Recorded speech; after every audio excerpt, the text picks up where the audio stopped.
नमस्कार, मैं हूं राहुल शर्मा। आप देख रहे हैं एसपीएन 9 न्यूज। स्वागत है आपका हमारे इस खास प्रोग्राम में। प्रोग्राम की शुरुआत चुनाव से। जी हां, देश में इस साल कई राज्यों में विधानसभा चुनाव होने वाले हैं, तो लोकसभा चुनाव को लेकर भी तैयारियां चल रही हैं। लोकसभा चुनाव भी ज्यादा दूर नहीं है।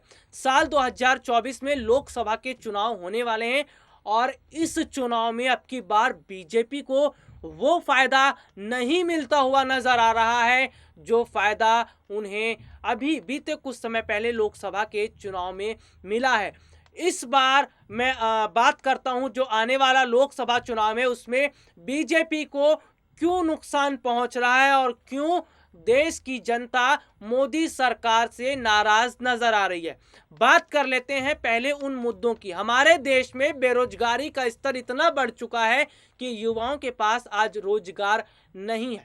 किसान आंदोलन का मामला बीते कई समय से चल रहा है और किसान परेशान है, व्यापारी वर्ग वो परेशान है और इतना ही नहीं, जो कंपनियां हैं, जो गवर्नमेंट कंपनियां हैं या प्राइवेट कंपनियां हैं, उनकी भी स्थिति इस तरह की हो गई है कि वो भी सरकार से नाराज नजर आ रहे हैं। और एक बहुत बड़ी चीज मैं आपको बता दूं, जीडीपी। जी हां, जीडीपी हमारे देश की बहुत नीचे जा चुकी है। जीडीपी का लेवल इतना नीचे चला गया है कि देश को उभारने में बहुत वक्त लग सकता है। ऐसे मुद्दे जो हैं वो अब की बार बीजेपी के लिए परेशानी खड़ी कर सकते हैं।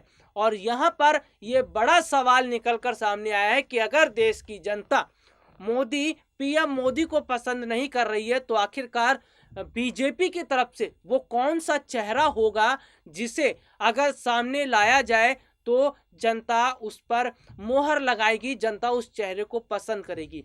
पीएम मोदी के बाद दो ऐसे चेहरे हैं जिन्हें जनता पसंद करेगी और जनता उन पर मोहर भी लगा सकती है। मैं पहला नाम ले लेता हूं अमित शाह का। जी हां, गृह मंत्री हैं अमित शाह।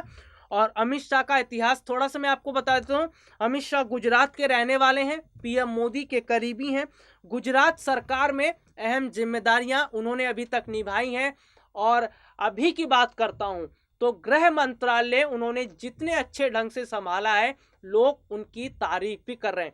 तो पीएम मोदी के बाद जो दूसरा चेहरा निकलकर सामने आ रहा है वो है अमित शाह का। अगर पीएम मोदी को कैंडिडेट नहीं बनाया जाता है तो अमित शाह को कैंडिडेट बनाया जा सकता है। एक नाम और है, वो है नितिन गडकरी। सड़क परिवहन मंत्री हैं नितिन गडकरी और नितिन गडकरी ने भी कई जिम्मेदारियां निभाई हैं, कई पद उन्हें मिले हैं और सड़क परिवहन का जो काम उन्होंने किया है उसकी तारीफ भी जनता ने खूब की है। तो दो चेहरे यहाँ पर मैंने आपको बताए, अमित शाह और नितिन गडकरी।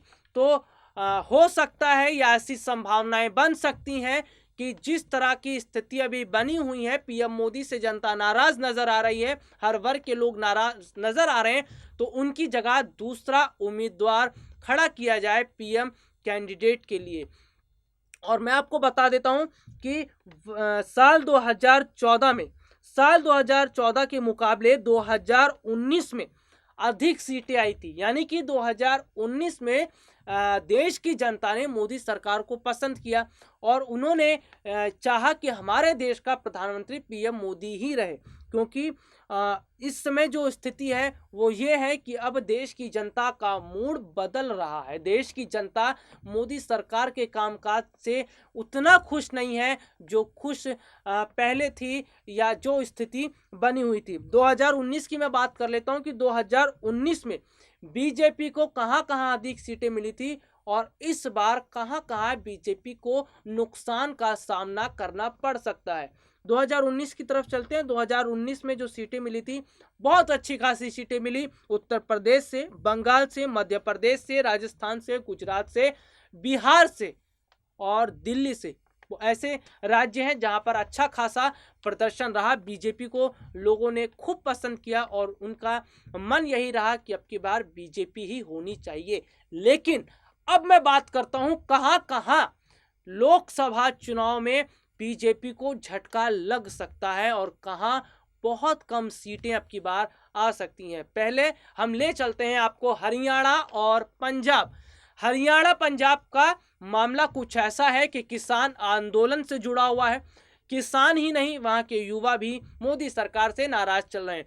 उनका मानना यह है कि सरकार ने जो कानून 3 कृषि बिल जो लेकर आए हैं उसको वापस नहीं ले रही है और इससे उन किसानों को नुकसान हो रहा है। हरियाणा पंजाब के साथ साथ अब हम बात कर लेते हैं दिल्ली में।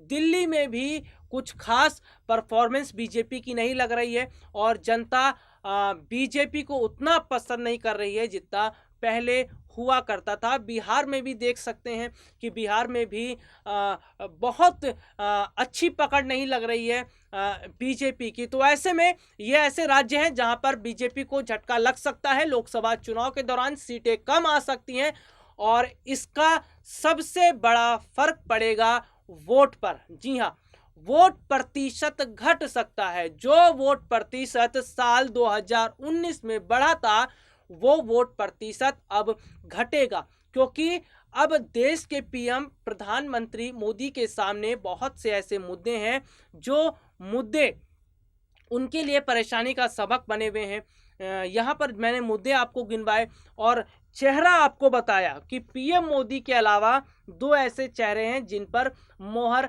लग सकती है। हालांकि अभी ये फैसला नहीं किया गया है कि पीएम कैंडिडेट के लिए मोदी जी को ही रखा जाएगा या फिर अन्य को। अभी भी कई जगह ऐसे देखने को मिल रहा है कि पीएम मोदी के कामकाज की तारीफ कर रहे हैं, यानी कि 50-50 की स्थिति चल रही है। लोग पसंद भी कर रहे हैं, लोग नापसंद भी कर रहे हैं। युवा जो हैं उनमें भी देखने को मिल रहा है कि वो ज़्यादातर युवा जो है वो पीएम मोदी से नाराज़ नज़र आ रहे हैं। किसान वर्ग जो है, हमारे देश का अन्नदाता, जी हाँ, हमारे देश का अन्नदाता आज मोदी सरकार से नाराज़ है। आज हमारे देश का अन्नदाता ये कह रहा है कि अब जब लोकसभा चुनाव होंगे तो उसमें बीजेपी को वोट नहीं दिया जाएगा। हमारे देश के अन्नदाताओं को नाराज किया है मोदी सरकार ने। अन्नदाता की मैं बात कर रहा था, हमारे देश के जवान की बात कर लेते हैं। भारत चीन सीमा का मामला भी किसी से छुपा नहीं है। भारत चीन सीमा मामले में कई बार बीते कई महीनों से कमांडर लेवल की बैठक हुई है चीन और भारत के बीच में, लेकिन वो बैठकें बेनतीजा रहीं, जिसका असर पड़ रहा है भारत में। और सबसे बड़ी बात आपको मैं यहाँ पर यह बता देता हूँ कि इस वक्त देश में कई इस तरह की स्थिति बनी हुई है जिससे ये कहा जा सकता है कि पीएम मोदी से जो उम्मीद जनता ने किया था, जो उन्होंने संभावनाएं उनसे लगाई थी, कई वर्ग के लोगों ने वो उम्मीदें उनको खरी नहीं साबित हुई। बजट, अभी मैं बात कर लेता हूँ। बीते कुछ समय पहले जब बजट आया तो बजट से बहुत लोगों को उम्मीद थी, खास तौर पर जो गृहिणी होती हैं उनको उम्मीद थी कि सरकार बजट लाएगी तो घरेलू जो सामान हैं, चावल हैं, दाल हैं, आटा है, तेल है, इन सामान को कहीं ना कहीं सस्ता किया जाएगा। इलेक्ट्रॉनिक्स आइटम की मैं बात कर लेता हूँ, उसको उम्मीद जताई जा रही थी कि इलेक्ट्रॉनिक्स आइटम सस्ते होंगे। और युवाओं को उम्मीद थी कि रोजगार के नए अवसर पैदा होंगे, नई स्थिति बनेगी। और टैक्स की मैं बात कर लेता हूँ। जी हाँ, छोटे जो व्यापारी हैं उन्हें टैक्स में बहुत ज़्यादा संभावना लग रही थी कि टैक्स स्लैब में छूट मिलेगी, लेकिन वो भी नहीं मिला। कुल मिलाकर देखा जाए तो बजट भी ये कह रहा था कि बजट जो है वो चुनाव को ध्यान में रखते हुए बनाया गया है। बजट में युवा बाहर है, मिडिल क्लास बाहर है, किसान बाहर है। जब सभी वर्ग के लोग बाहर हैं तो बजट का वो मतलब नहीं रह जाता जो बजट का मतलब होना चाहिए था। और जैसा मैं बात कर रहा हूँ बजट की, तो बजट में खास तौर पर बंगाल को, केरल को, तमिलनाडु को, पुडुचेरी को, इसको ध्यान में रखते हुए यहाँ पर काम किया गया। और ये चीज़ें बताती हैं कि सरकार बजट में केवल वो कर रही है जैसे उनको फायदा हो आने वाले लोकसभा चुनाव में या फिर विधानसभा चुनाव के दौरान। एक बहुत बड़ी बात आपको मैं यहाँ पर यह भी बता देता हूँ कि अब देश की जनता को ऐसा लगने लगा है कि हमारी यानी कि मोदी सरकार देश की संपत्ति जो प्रॉपर्टी है उसको बेच रही है, प्राइवेटाइजेशन कर रही है, उसका निजीकरण कर रही है।